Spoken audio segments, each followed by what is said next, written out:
Good morning, good afternoon, and welcome everybody to April 27th already, 2022 TERRA event.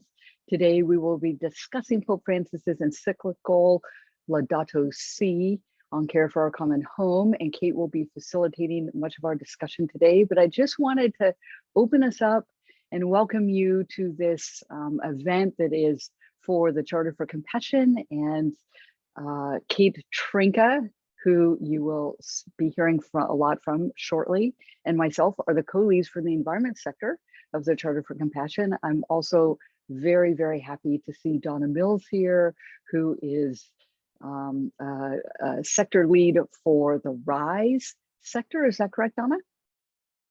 Yep, great. And so I just wanted to go through a couple of quick announcements. I'm going to say them, and then once Kate starts talking, I'm going to take what's in the chat box and copy it so that you all who just joined can see the links and various things. So the first thing is we do have a Facebook page for the Charter for Compassion. I'm going to put that link in the chat box so you can see that. Also, I'm trying to read Kate's notes here. There is an event called Heal the Waters that is happening on May 1st at 5:01 local time, 5:01 p.m. local time, so wherever you live at 5:01 p.m. It is a water ceremony, healing the planet's waters ceremony. You can learn all about it in the link that I'm going to put in the chat. And I am going to be doing one here in Washington State, and Kate and some others will be doing some in her area. So please think about doing it. My understanding, I've never done one before. This is going to be my first year. I'm so excited.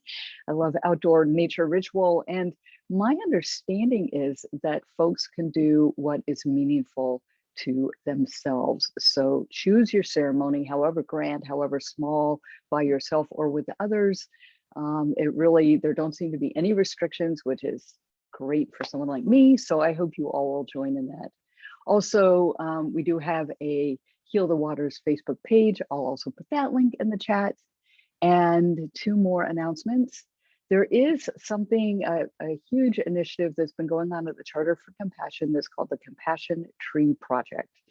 And it's not only about planting 7.7 billion indigenous trees, each tree representing the population of humans on the planet, but it's also about regreening communities, fostering native plant growth, especially pollinator species, and also looking at plants that provide food and medicine to local residents. It's also about agroforestry, reforestation, and of course, protecting already existing stands and groves of trees. The link for that will also be in the chat box. I feel like one big advertisement right now. Finally, No Mow May is an amazing initiative. Appleton, Wisconsin, I understand, is the home, the birthplace of this fantastic venture, reducing the number of times you mow during a specific month. And I just want to be really clear that we're all coming from different places in this Zoom call, and whoever's listening to this later will know that wherever your place is on the planet, the idea is not the month of May. The idea is when the pollinators are doing their business, that's when we want to avoid mowing. So you might want to do a little project and study when the pollinators are just getting going for the season in your area, and then consider starting a No Mow May initiative. That is enough from me. I would love to turn it over to my very dear friend and collaborator at the Charter for Compassion and partner in crime on many levels, Kate Trinka. Thanks, Jennifer. Oh my gosh, you're so sweet. Thanks everyone for being here, and for those of you who are joining us later, I hope that if you haven't already read the Laudato Si, that you'll pick this copy up. I was just talking with Dr. Bruce Rinker a little bit ahead of time here, and we all agree that this is a very, very, very important book / document / letter to the world. And so I would like to start off by reading a hymn of Saint Francis of Assisi. And I just found this hymn, I'm speechless, so I'm just going to read it. Praised be you, my Lord, with all your creatures, especially Sir Brother Sun, who is the day and through whom you give us light. And he is beautiful. Sorry, I apologize. I was distracted by my new puppy who is dragging her dog bed around. So let me refocus here. Praise be you, my Lord, with all your creatures, especially Sir Brother Sun, who is the day and through whom you give us light. And he is beautiful and radiant with great splendor and bears a likeness of you most high. Praised be you, my Lord, through Sister Moon and the stars. In heaven you formed them clear and precious and beautiful. Praised be you, my Lord, through Brother Wind and through the air cloudy and serene, and every kind of weather, through whom you give sustenance to your creatures. Praised be you, my Lord, through Sister Water, who is very useful and humble and precious and chaste. Praised be you, my Lord, through Brother Fire, through whom you light the day, and he is beautiful and playful and robust and strong. So I'd just like to pause right now and just, if anyone has any comments about that, I would love to hear.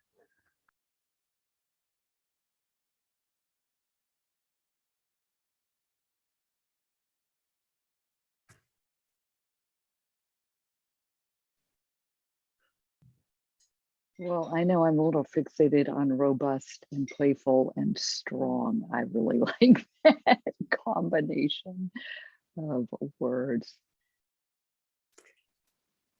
I love the way that there's an interweaving of energy, essence, meaningfulness, words from multiple faith backgrounds in that. That's what I felt, I saw a circle of people holding hands of all the different faiths around the world. They're focused on this planet right here, the holiness, and remembering that, oh, the holiness of this planet is also the holiness of my own cells. And that's what I heard in that invitation. Thank you. Anyone else before we move along? If you'd like to speak, I might have muted you so that only the speaker had their mic on. So if at the bottom of your screen, there's a little microphone. And if it has a red line through it, you're muted. So just hit that microphone and you can unmute yourself. Francis was always asking the God to make him an instrument of his peace. And I love that combination of peace and nature and others. Yes, thank you. Welcome, Charlie. Thanks for being here with us. Glad to be here. I just left a meeting where we talked about the three principles of the universe. The first principle being one of unity, starting from a singularity, and then that from that singularity, the second principle, diversity, and that we're all part of each of the diversities. And if we see the universe is fragmented, that every single fragment, as diverse as it may be, is connected and reflects the whole, reflects that singularity. So I think that poem kind of reminded me of what we were just talking about in terms of our very beginnings. And if we understand that better, then we can understand that each of us are unique in our own way, but we're also unified in a more cosmic way. So yeah, thank you for Francis's words. Charlie, what was the third?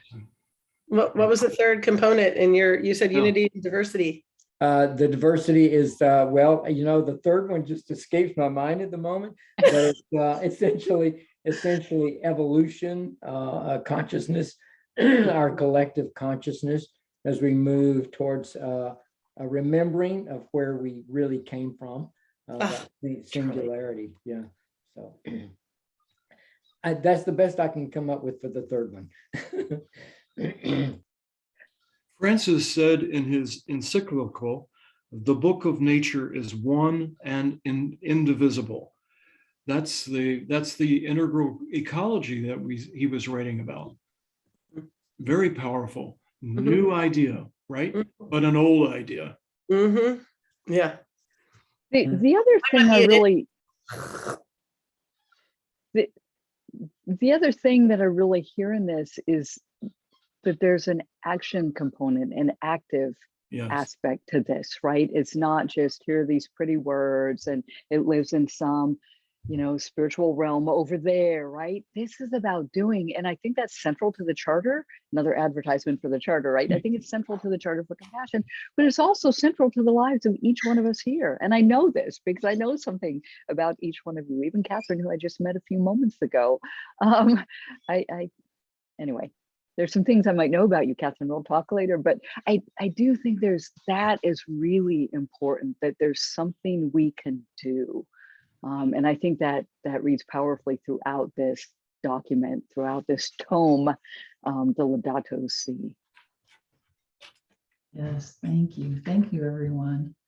I'm just going to read the first two paragraphs, and then we can, and then just also a few other little sections, and then I'd like to talk about what you gather from those. But the first, I mean, I was trapped into this book from these first two paragraphs, and I just couldn't stop. Praise be to you, my Lord. In the words of this beautiful canticle, St. Francis of Assisi reminds us that our common home is like a sister with whom we share our life, and a beautiful mother who opens her arms to embrace us. Praise be to you, my Lord, through our sister Mother Earth, who sustains and governs us, and who produces various fruit with colored flowers and herbs. This sister now cries out to us because of the harm we have inflicted on her by our irresponsible use and abuse of the goods with which God has endowed her. We have come to see ourselves as her lords and masters, entitled to plunder her at will. The violence present in our hearts, wounded by sin, is also reflected in the symptoms of sickness evident in the soil, in the water, in the air, and in all forms of life. And it goes on. And then I just wanted to point out a couple of other things on the following page. In 1971, Pope Paul VI referred to the ecological concern as a tragic consequence of unchecked human activity. Sorry. No worries. Due to an ill-considered exploitation of nature, humanity runs the risk of destroying it and becoming in turn a victim of this degradation. And then Benedict the 16th says, the deterioration of nature is closely connected to the culture which shapes human coexistence. Pope Benedict asks us to recognize that the natural environment has been gravely damaged by our irresponsible behavior. And then Bartholomew, Patriarch Bartholomew, has spoken in particular of the need for each of us to repent of the ways we have harmed the planet, for inasmuch as we all generate small ecological damage, we are called to acknowledge our contribution, smaller or greater, to the disfigurement and destruction of creation. He has repeatedly stated this firmly and persuasively, challenging us to acknowledge our sins against creation. And he said, quote, for human beings to destroy the biological diversity of God's creation, for human beings to degrade the integrity of the earth by causing changes in its climate, by stripping the earth of its natural forest or destroying its wetlands, for human beings to contaminate the earth's water, its land, its air, and its life. These are sins. For to commit a crime against the natural world is a sin against ourselves and a sin against God. And there's so many, and we haven't even touched on St. Francis yet. So my question to you, or anything that you want to say about this, but what my question that I kind of wanted to talk about, like, what's it like to hear from all these spiritual leaders and learn that the church has been speaking this message since 1971? Let's talk about that. Kate, the quote that you just read, that I turned to the encyclical letter, and I found I highlighted and exclamation points, stars, and all of that all over that quote. I just love it. Thank you, Bruce. These are sins. These are sins against God and creation.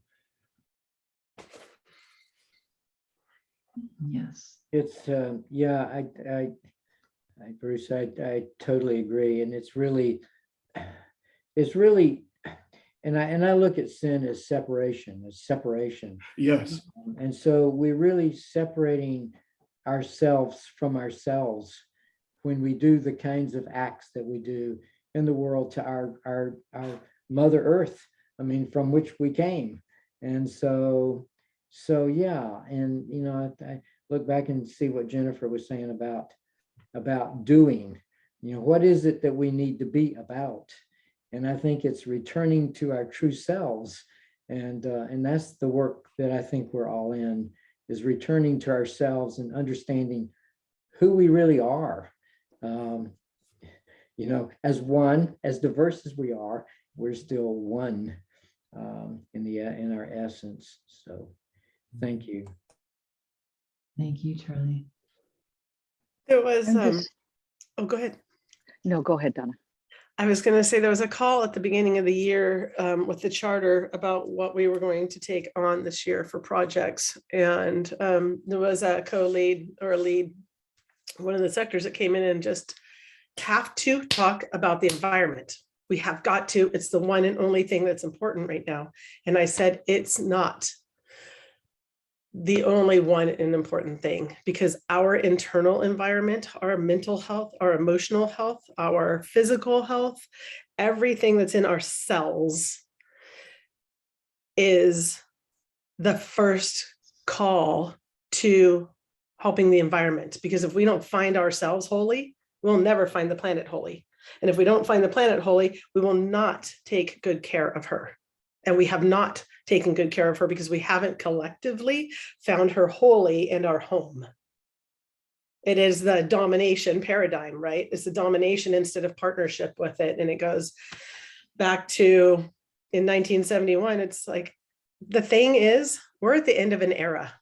So we're at an end and a beginning at the same time. And we could not have come to this point yet until our consciousness raised up together collectively, like you said, Charlie. And so it's the collective of us coming together in all of our spiritual and religious ways to say, who am I? And remember, who am I? Because when I remember my own holiness, everything, my coffee cup, the water, the blanket, the massage table, my clients is holy. Every little thing is holy. And that's how I feel that we believe, or that we heal. Thank you. Jennifer? I'm going to chime into one response that came to me when I was listening to Charlie is, you know, it's that, so my professional work centers around this very thing, what I call the inner outer landscape, and what's going on in here, whether it's our spiritual selves, our emotional selves, our anxiety, whatever it is in direct communication with and connected to the natural world. So it's not that we're disconnected, it's that we don't remember that we are inextricably interconnected, right? So that's something that you were reminding me of, Charlie. So thank you for that. And then Donna, what I was thinking when you said that is that it's that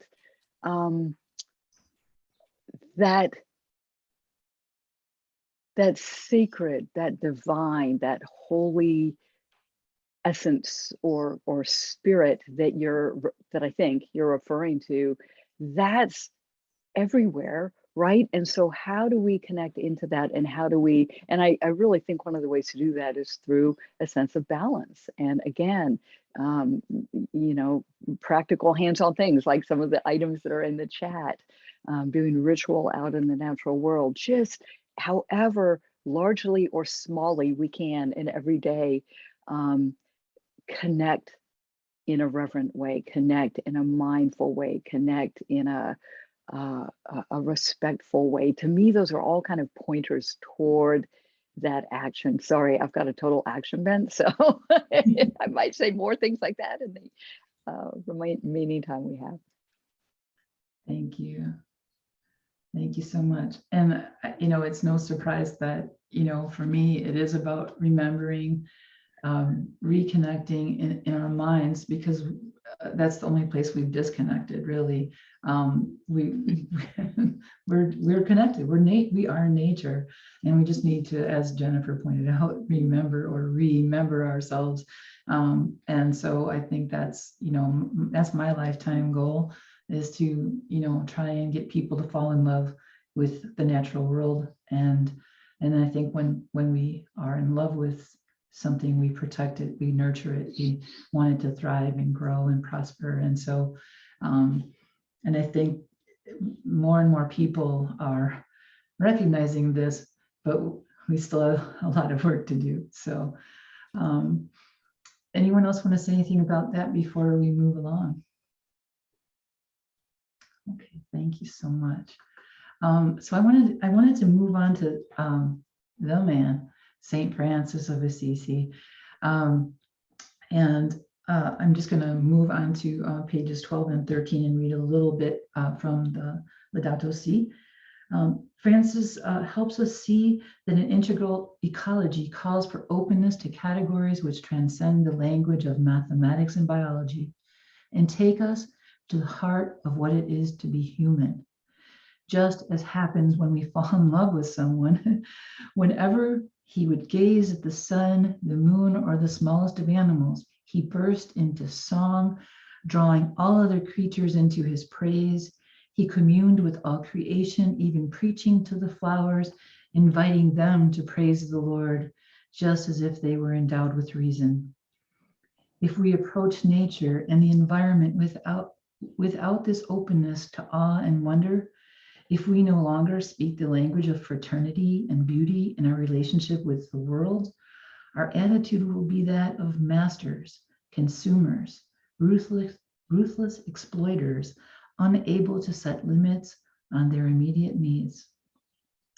St. Francis invites us to see nature as a magnificent book in which God speaks to us and grants us a glimpse of his infinite beauty and goodness.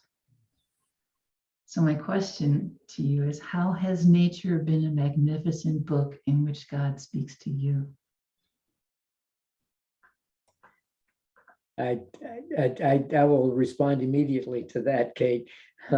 In our backyard, I have cultivated over the last 14 years since we moved here, some gardens in the back. And my hope was to attract butterflies, because I'm a fanatic about butterflies, the chrysalis and the transformation that takes place and all of that. But what's happened is that we have really become a bird sanctuary. And since you were here last, Kate, we've had some wrens and some chickadees that have decided, oh, we really like this place. I think we'll come each year and have our babes and then move on and come back again. So right now we have two nests, one that actually is in a basket that these birds found, and they like it. And so each year they come in and they nest in this basket on our patio where we sit and talk and all this. You'd think that wouldn't happen. And then out in the back, further in the backyard, is the little house that we were given by our youngest daughter. It was a birdhouse, and there hadn't been any bird going into that house at all, because it doesn't look like it would be a nest. Well, this year the chickadees have found it, and they are now right at the point of simply going to the door with the food just to feed the guys that we know are in there, but we haven't seen them. And so they should be fledgling anytime now. And so we're excited about that. We told our younger daughter, who has some dogs, and she loves to bring them over when she comes in. Listen, we love your dogs. We know you love your dogs, but we're not going to let them go into the backyard while these birds are trying to reproduce their own. So it's been exciting to watch, and it's a real taste of nature in our own backyard. That is so awesome. Thank you, Charlie. And I remember your backyard, and you had a couple of really magnificent trees that I was in love with. So thank you for sharing. Anyone else? How has nature been a magnificent book in which God speaks to you? Charlie, you remind me of my when I move from place to place, I try to plant a garden to increase the biodiversity in the locale and build, especially for birds and butterflies. And I just want to share something exciting that happened. Some friends of mine gave me a tree species that is now extinct in the wild, and I highly recommend it to all of you. It's my friends went over to Monticello, which is just an hour from here, and where I live, and the greenhouses over there sell heritage plants.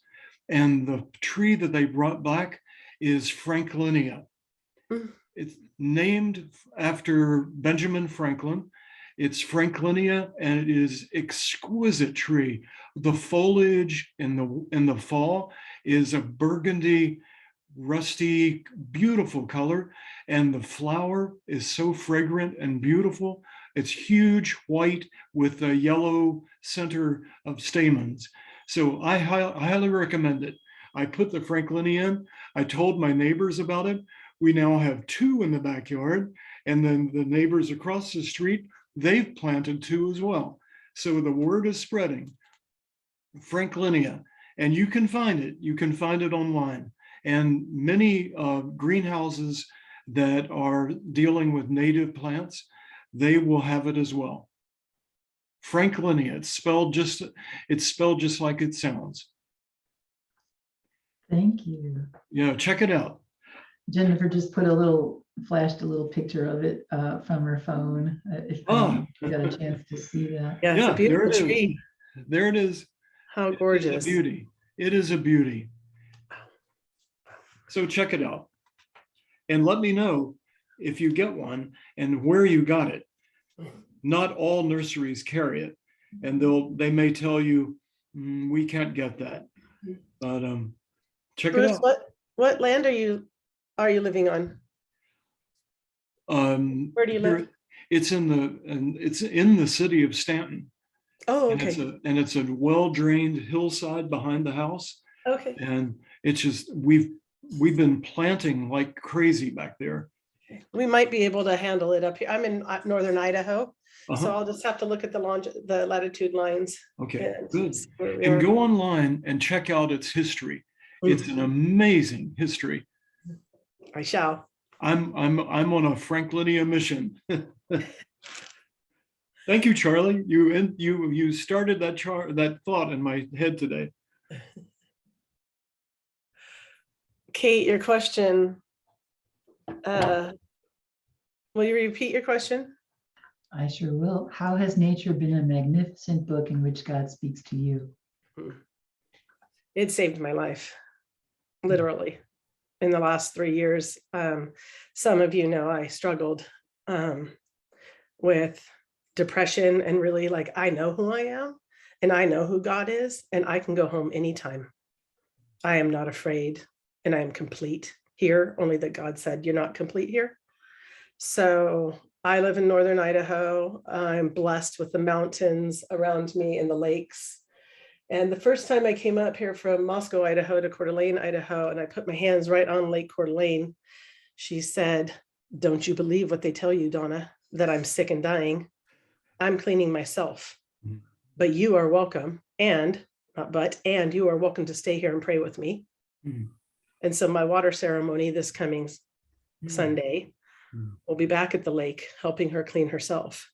and just touching her with God's energy that comes through my hands and placing it. And that's that. It's simple, but it's profound. And I heard her. And she speaks to me all the time. She helps me stay alive. That's what God gave back to me to stay on this planet, was the planet. Donna, I love that message. That's so beautiful.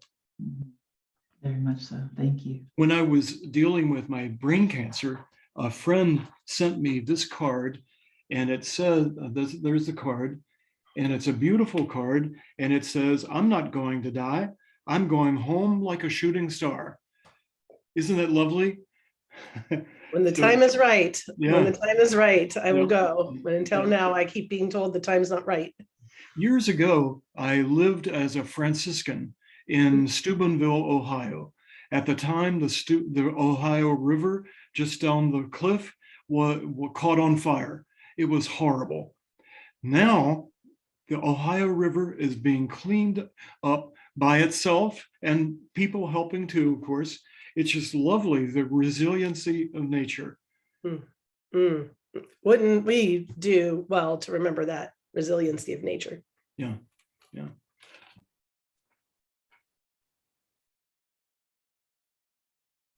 Thank you. Thank you. I was waiting to see if Catherine wanted to say anything. Yes, I have always loved St. Francis, and it's interesting that I had the wonderful privilege to work with retired Franciscan brothers for about 6 years, weekly, going to their retirement home and doing massage therapy with them. And actually, one of them gave me this book. And it's like, wow, this is so cool. And Bruce, that's awesome. The Franciscans, I got chills. They are just wonderful, wonderful people. They treasure the earth. And I've always tried to live my life as St. Francis, being an instrument of peace. And our backyard is a sanctuary for birds and butterflies. And we have actually, in the past, grown butterflies and released them. And this year, a neighbor down the street is going to help us work with releasing monarch butterflies. And Ah, lovely. yeah, it's just incredible. Wow, I'm really choked up. Thank you, Kate, for inviting me to this group. Thanks for being here, Catherine. And it's funny because, well, just so everybody knows, we live in the same community, and she said that she had this book. She saw it on my table when she came to see my new puppy, and I said, well, we're having a discussion on it, and so here we are. And so thank you for being here. Jennifer, is there anything that you'd like to say before we move on? Oh yeah, like 100 things, but I'll try not to say 100. One is just in response to Charlie and the birds. I totally get that, because I happen to live on this property right now where there are violet green swallows who come back, at least 8 of them, with at least 4 nests. Some in the eaves of this cabin that I live in, one in a nest box out there. We also have a lot of juncos who have chosen this property to have babies, and I literally watched them fledge before my eyes. Out of their nest my neighbor had a potting soil bag, and she didn't roll it down. And so they took advantage in the spring and went in, made a nest, had their babies in there, and I got to watch them fledge literally out of a potting soil bag on some metal shelf out in their carport. So that was very cool, like at the moment they fledged. And I have a long time relationship with juncos. Anyway, what I want to say about that, though, this a larger statement, I think, is that it's this, finding the awe and the reverence for me is about what I do, but it's really about how I relate and how I allow the non-human species around me to relate to me. And so I wrote a blog post a year or so ago that I was remembering the other day about this little pear tree, which is not a native plant in this area, but it's very well established. My neighbor had planted it. It bears lots of fruit that the coyotes like to come and toss around like balls in their mouths and munch on a little bit in the autumn or late summer. But it's this exquisite tree, and it called to me when you were talking, Don. I was getting chills because I was thinking about so many experiences where there have been individuals that I can name by species and location in my life over the years who have spoken to me, and me too. I mean, I feel like nature saved my life over and over. And so this pear tree literally called to me over a period of days last year, when we were still very isolated in the earlier COVID time. And it wouldn't have it any other way. She wouldn't have it any other way until I approached, came underneath the canopy, laid my hands on, speaking of the laying on of hands, laid my hands upon her bark in these grooves that a bear had etched, a black bear who had come through the yard. And then a junco, as I mentioned, I'm connected to them, sat on a branch on the opposite side of the tree. And we had this moment, pear tree and the bear and the junco. And so it's that for me that is just the essence of that. I couldn't have predicted that or planned it or thought it with my brain or anything, orchestrated that. It just was a gift in the moment. And so that paying attention and making relationship with the beings around us, for me, is where that really happens. This conversation leads me to an observation. Going back to St. Francis of Assisi, I'm amazed that in the time that he lived, that he was not martyred, and because of his pantheism, its seeming pantheism. And I'm amazed that the church authorities or society in the day, they didn't take him and do something terrible to him. Does that make sense? Absolutely. Absolutely. That pantheism, almost like honoring nature as a bunch of gods and goddesses. And Francis survived that. Why did he survive that? His charisma and the absolute connection to creation. Yeah, I think he survived it because he proclaimed that this was God's gift to us, that it wasn't a denial of God. It wasn't this, sort of pure form of like paganism. It was bringing God into the earth and into the creatures that Creator provided us and asked us to care for. And so yeah, thank you for that. It's a good point. I mean, I thought about that too, like, man, how did he get away with saying some stuff that he did, and even like, even in this, I mean, I can imagine that some Christians are like, having a little bit like, okay, well, yeah, at least the Pope, and I have this feeling about it. So, it's interesting. Yeah. I want to go on to this climate as a common good. And I'm going to read from page 20 in this section like called 23. The opening sentence says, the climate is a common good belonging to all and meant for all. He goes on to say, humanity is called to recognize the need for changes of lifestyle, production, and consumption in order to combat this warming, or at least the human causes which produce or aggravate it. So he was talking about some global warming issues. It is true that there are other factors such as volcanic activity, variations in the Earth's orbit and axis, the solar cycle, yet a number of scientific studies indicate that most global warming in recent decades is due to the great concentration of greenhouse gases, carbon dioxide, methane, nitrogen oxides, and others, released mainly as a result of human activity.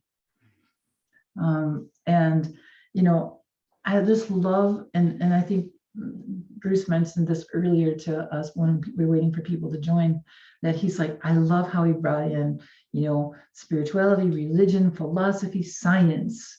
And this is like a big piece of that science piece. And I just watched a movie last night that I just want to mention to you. I don't know who has Prime or not, Amazon, whatever, but there's a movie called Chloe and Theo, and it's an older movie, I think 2015. And it was adorable. And there was one little sad part. I'm gonna be totally upfront. There was a sad part in there, but it was really, and it brought in the environment, and it's a good film to just check out. And then I just want to quickly move to another issue. So it talks about us and what we've been doing that was harmful, but there's a section in the encyclical on the issue of water. So I'm going to just read something from page 25. Even as the quality of available water is constantly diminishing in some places, there is a growing tendency, despite its scarcity, to privatize this resource, turning it into a commodity subject to the laws of the market. Yet access to safe, drinkable water is a basic and universal human right, since it is essential to human survival and as such is a condition for the exercise of other human rights. Greater scarcity of water will lead up to an increase in the cost of food and various products which depend on its use. Some studies warn that an acute water shortage may occur within a few decades unless urgent action is taken. And so I just want to bring up like this, this social issue as well. And I think, it's one of the reasons that Heal the Waters got started. I was in a group of, in a circle of women, and one of the women brought up that lake. She lived in Ohio, and how Lake Erie was just crying. And, she just felt the sorrow for the pollution and just the degradation of that particular body of water. And I said, and every single woman in this group was talking about how water had been up for them that particular year. And so that's how Heal the Waters was born. We said, let's start doing ceremony. Let's thank the waters for life. Let's ask for forgiveness for what we keep on doing, what we've done and what we seem to keep on doing. And then, can we, with our intention, heal the waters. And so that's how it kind of got started. So I know that link is in the chat room. And does anyone want to say anything about those two things? Pete, you remind me of the great Aldo Leopold, the land ethicist, and he said that he reminded us that nature is not a commodity, but a community to which we belong. Isn't that lovely? Good old Aldo Leopold. Love that guy. Yeah. Love that guy. A Sand County Almanac. That's the definition of nature. I got all my words in wrong order. What you said, Bruce, about nature. If we don't know that we are it and that we're separated from it, now I got my thought back.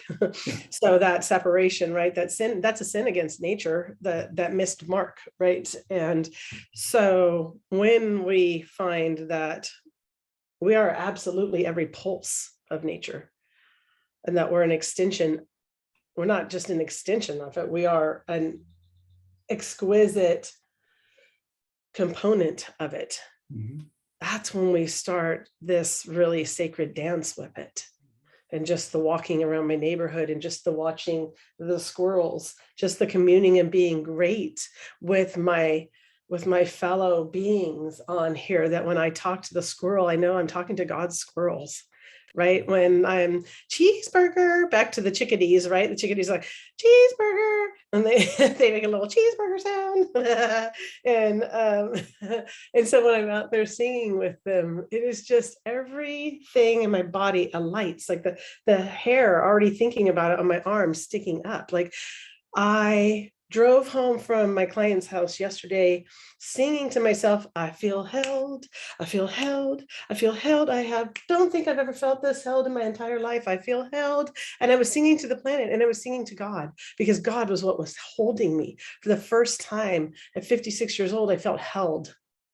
Like, wow, this is healing my heart.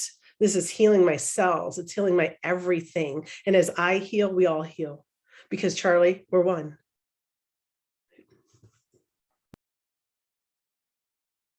Thank you.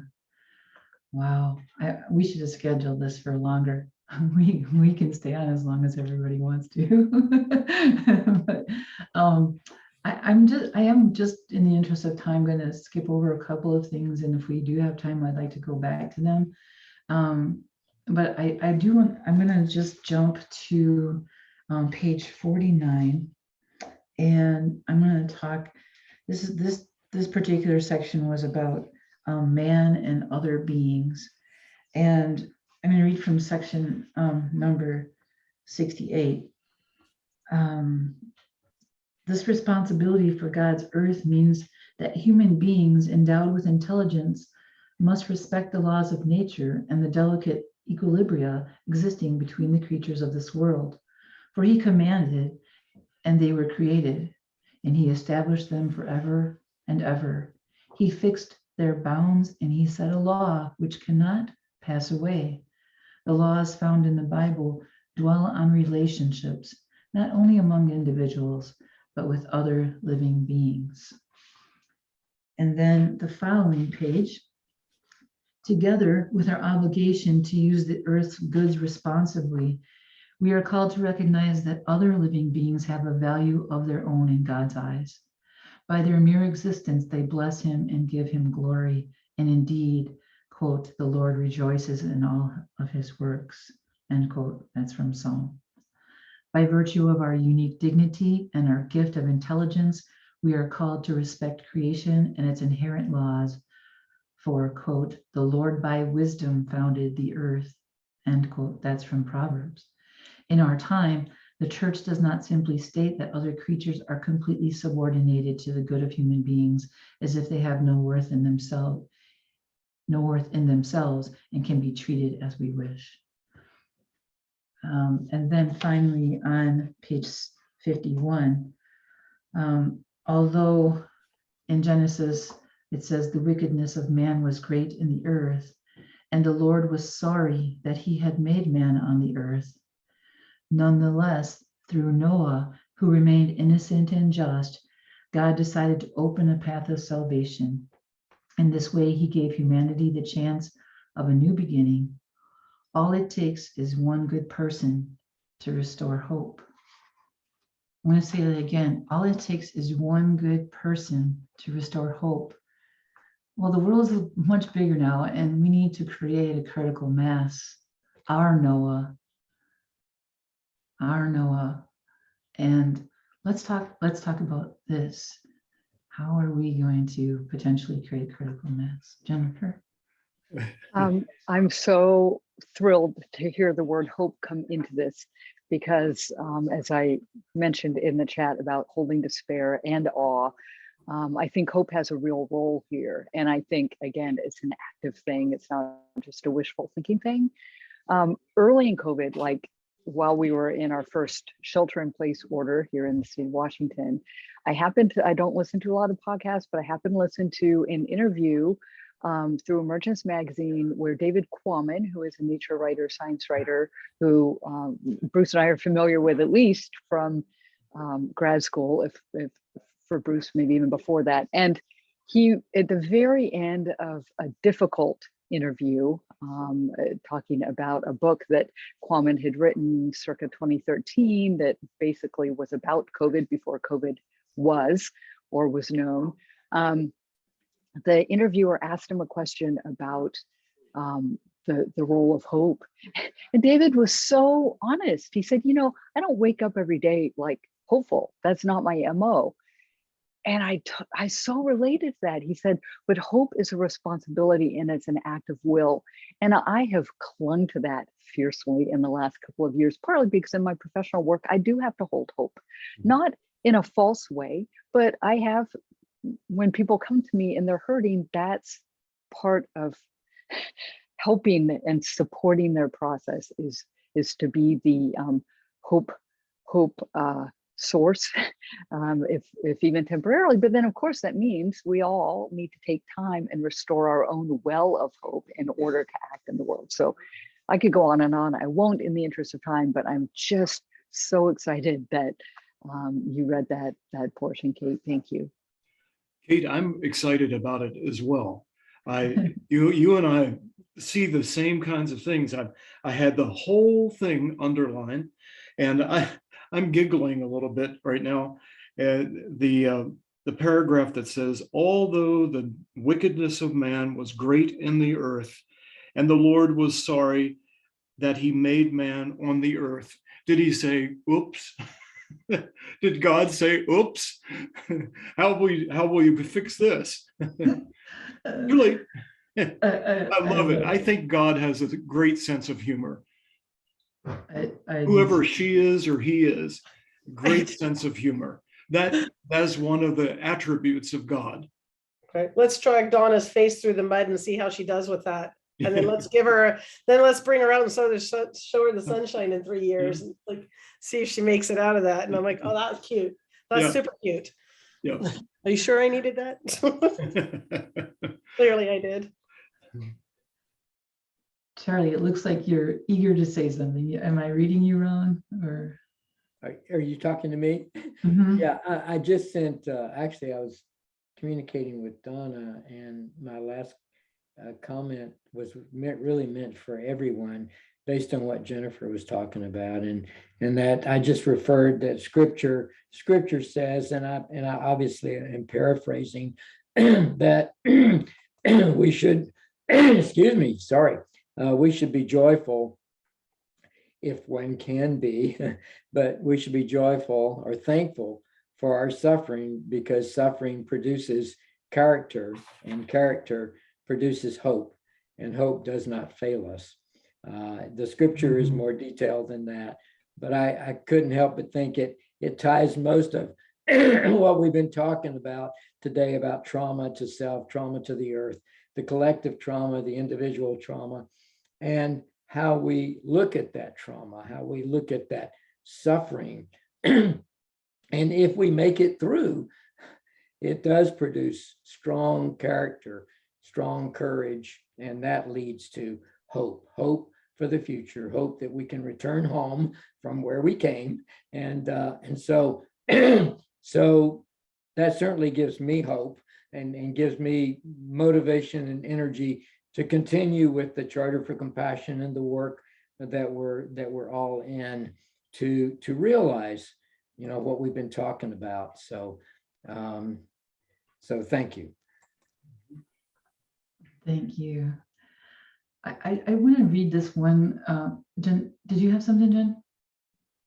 No, I want to read this one quote. I'm backtracking a little bit because it reminded, when Charlie talked about these three things, and I can't remember exactly what they were. One of the quotes was a three-pronged also thing. So this is in this section number 66 on page 47. The creation accounts in the book of Genesis contain in their own symbolic and narrative language profound teaching about human existence and its historical reality. This is the part.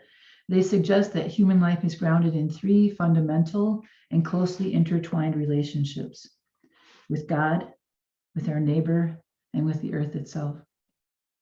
According to the Bible, these three vital relationships have been broken, both outwardly and within us.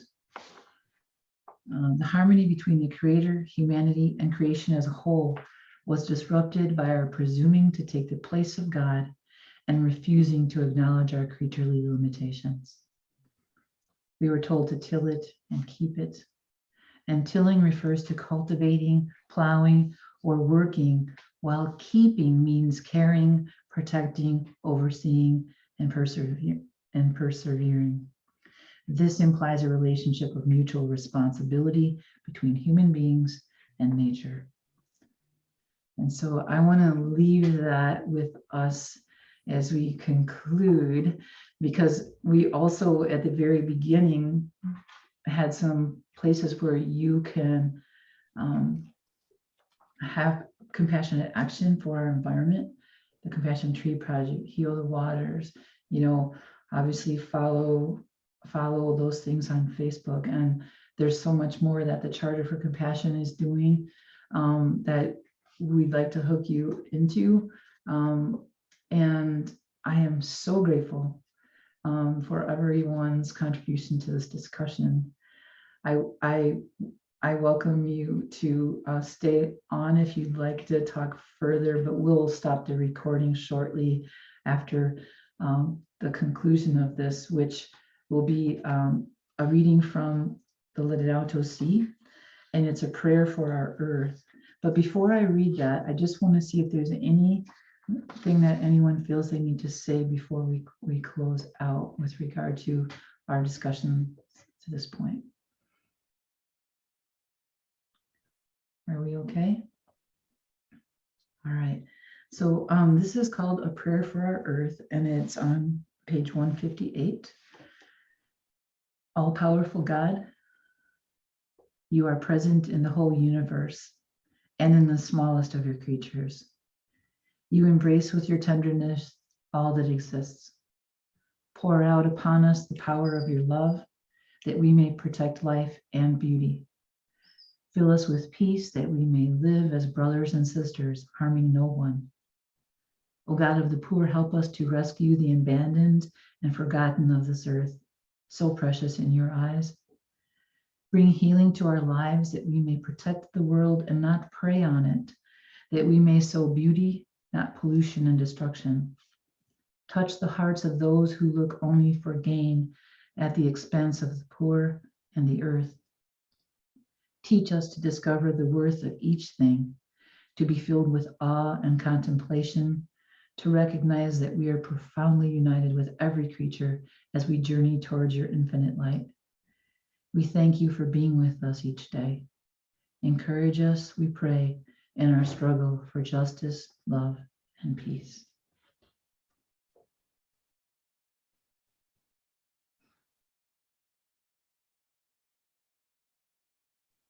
Thank you, Kate. And yeah, I just really feel like I belonged with this little circle of trust today. Thank you. You certainly did. Thank you, everyone, for being here. May your day, evening, afternoon be blessed.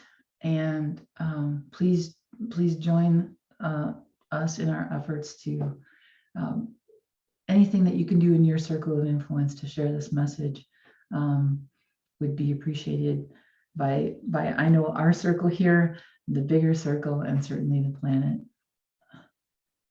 Have a wonderful day and much gratitude. Thanks, everybody. Bless us.